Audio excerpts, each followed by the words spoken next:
Welcome back. I thought I'd take a minute and talk about the rear suspension. I got a good deal. I think I got a good deal on a 4-link.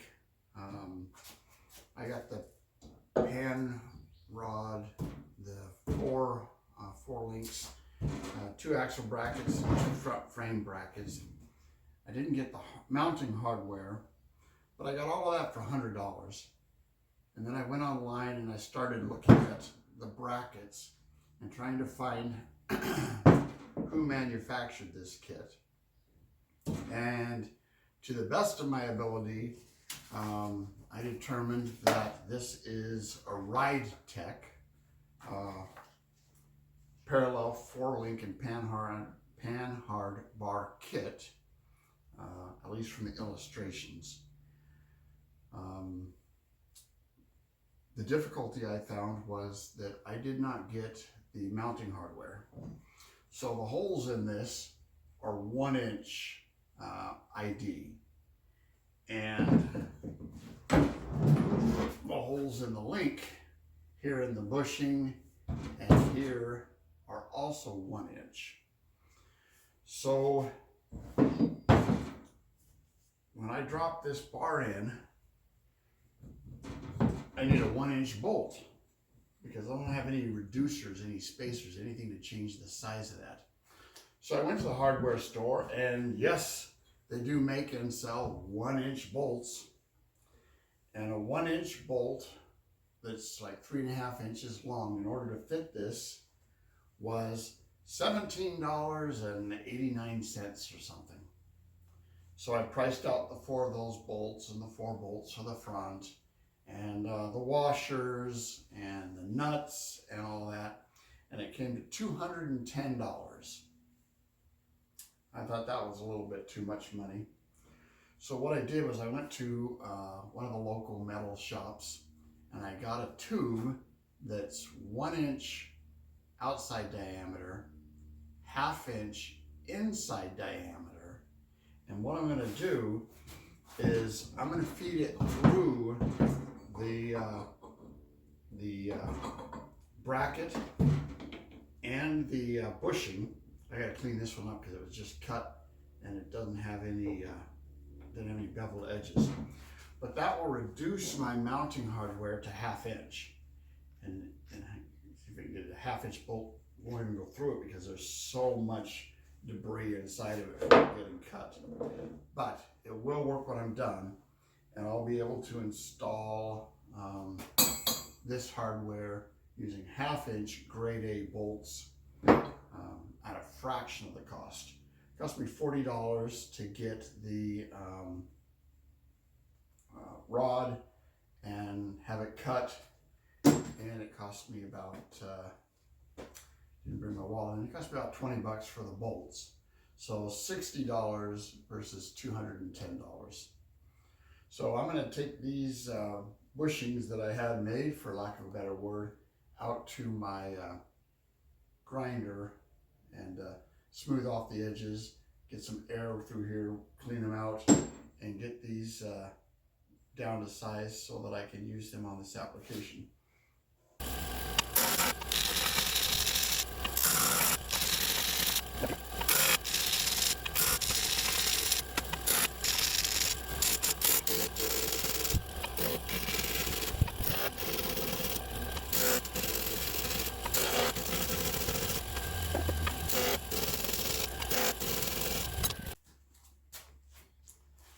So the coating on the outside of this was too thick to get it to fit in. So I just went out and rolled it on the sander until I got it down to the size I needed to fit into the bushing. And then we'll be able to do that. The next thing I have to do is make sure that each of these bars is the exact same length. And I saw a guy on YouTube who did something really interesting. Dropped one of those in there, one of those in there, then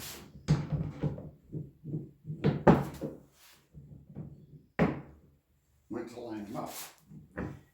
And so in this case, I need to be a little bit longer.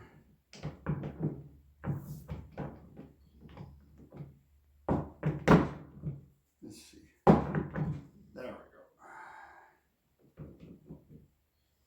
go. All right. So those are the same length.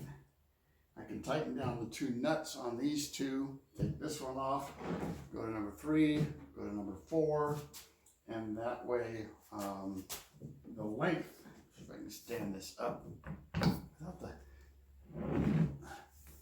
the length, my camera shoot, will be the same on all 4, which is the goal here, to make the length the same on all 4.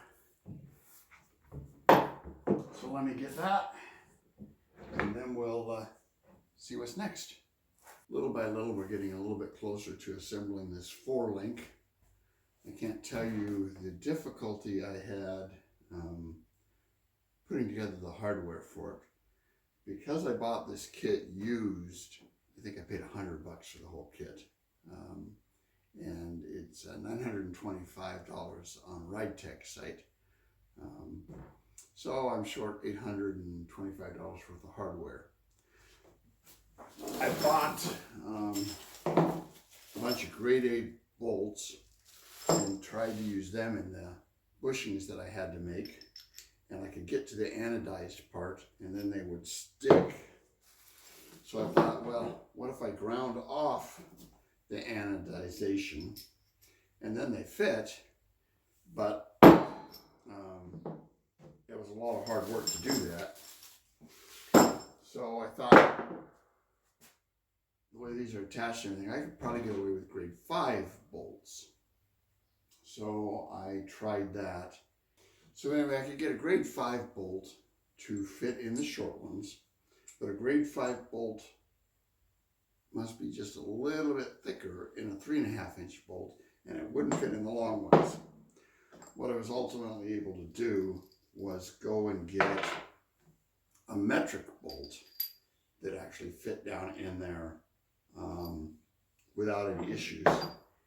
And so I'm going to have to use a metric bolt on the back and a standard bolt on the front, but it's going to work the way I designed it, which is what's important. So today we're going to slide all these parts out of the way. We're going to assemble the bracket that attaches to the frame and the bracket that attaches to the axle. We'll put our 2 parallel bars on that one so that we can then take this one out there, set it at the axle, line this one up in the frame, and get plumb parallel to the frame. So bear with me and we'll start to put these things together. Got the photo over here just to make sure we put it together in the right way. And these can be attached on the inside or the outside of the frame. I've chosen to install them on the inside of the frame. Gives me a little bit more room for my brakes and everything on the outside of the frame. So the point goes away from the rear differential, and this goes under the rear differential. So we need this one for the driver's side. So now we've got that figured out. Let's drop a bar in there.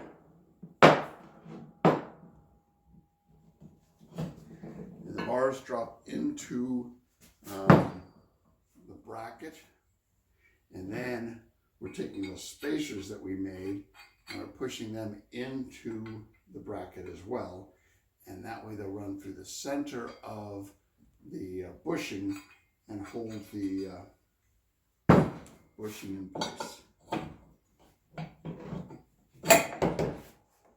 So we got one of those.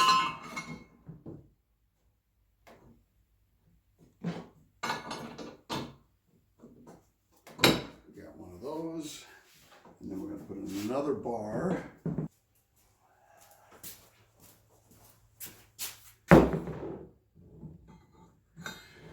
As I'm looking at these, I'm not sure if they made the homemade spacers to fit in here or not, but the metal pipe inside of the rubber bushing is longer than the rubber bushing. And that's where I was having my holdup in getting this in there. So I just took it out there to the sander and took just a freckle off of the metal bushing. And I think I'm going to find if I can get the hole to line up like that, and drop my bushing in, and that's a perfect fit. And a spring fit. Okay, so let's throw a bolt in that one.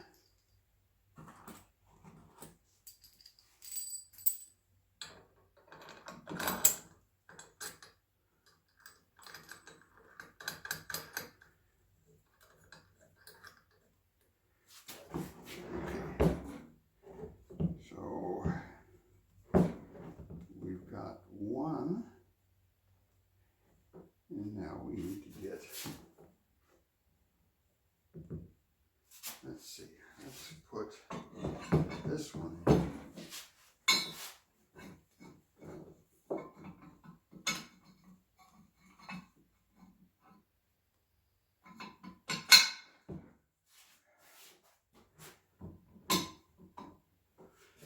And this one is going to go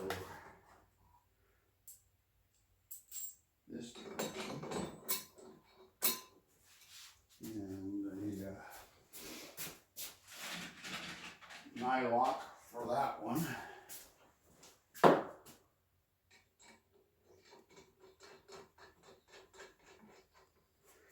we go. And then we'll try this one.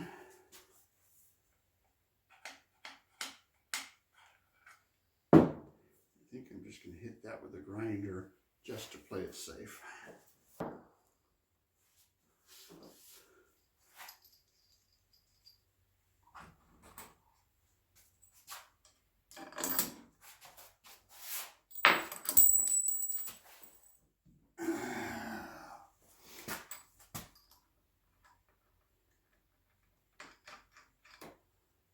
And I have to put these bolts in backwards. So you put the nut against the frame because we're obviously not going to be able to, I got that one right. We're not going to be able to get a bolt through the frame into the carrier. Now, I'm going to flip this back over. And drop that into there.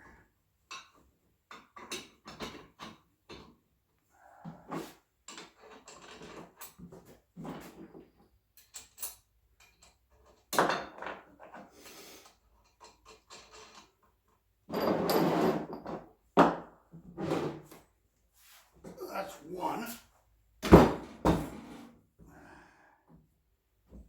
And now let's finish the, since we've determined the problem, let's take this one out, grind that metal off of there, and then it should slide right back in.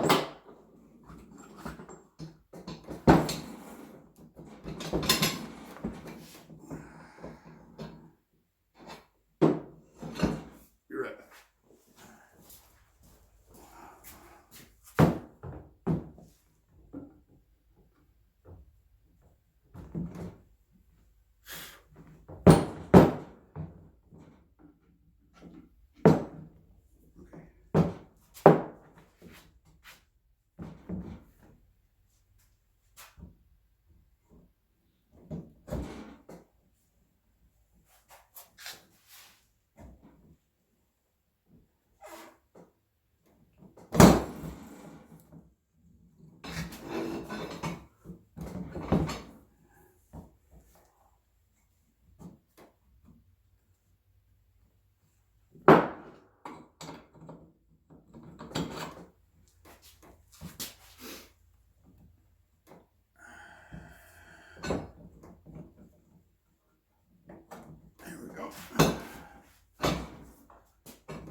All right, well that was a lot of work, but that's two of the right and left of the 4-link. I'm gonna spin the camera just a little bit. There we go. So let's flip over here.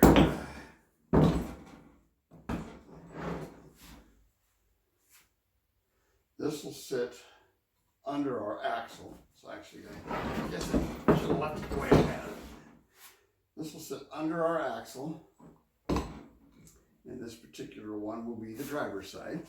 This is going to weld to the frame. And then this one is, oh, I think I goofed. Yep, I goofed. So I've got to switch, it's supposed to face forward, which somehow I've got one of them backwards. The tabs are supposed to face up. So I've got this one backwards. I'm going to swap this one around, and then we'll come back to that. All right, so that completes the assembly of the 4-link system. We have a pair of 4-link bars. We'll weld under the axle here.